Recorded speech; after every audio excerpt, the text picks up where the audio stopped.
Simulizi la maisha ya Mtakatifu Fransisko wa Asizi, sehemu ya 4 ya masimulizi.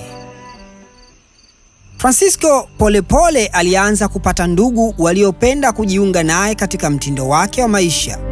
Watu wa Asizi hawakufurahia kuongezeka kwa idadi ya ndugu fukara.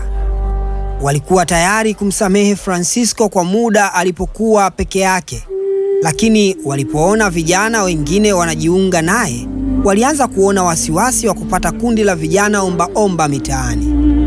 Wakaanza kuwaudhi kwa namna mbalimbali ili kuwakatisha tamaa.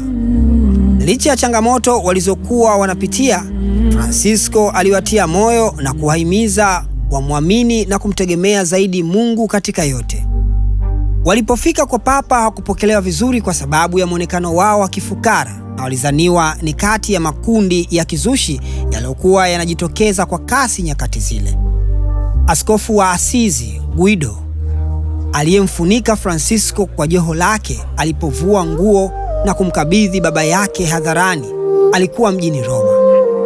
Askofu huyu, kwa kuwa alimfahamu vizuri Fransisko, alimsaidia kwa kumuunganisha na kardinali aliyekuwa mshauri wa Papa. Askofu Guido alimtetea Fransisko kwa kusema kwamba anamfahamu na anautii, heshima na unyenyekevu kwa viongozi wa kanisa, tofauti na wazushi wengine. Hivyo kardinali huyo alivutiwa na mwenendo wa Fransisko wa utii, heshima na unyenyekevu wake. Alitambua kwamba wageni hawa walikuwa wacha Mungu na kufikisha habari zao kwa Papa.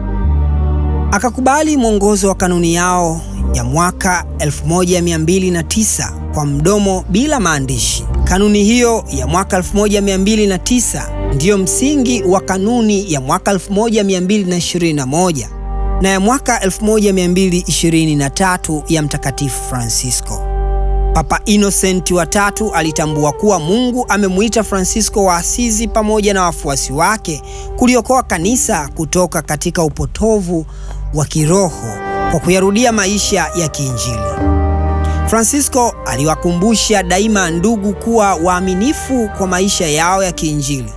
Aliwasisitiza kuwa wameitwa kumuiga Kristo na kuwavuta watu kwa Mungu kama utume wao wa kwanza. Shirika linaendelea kukua.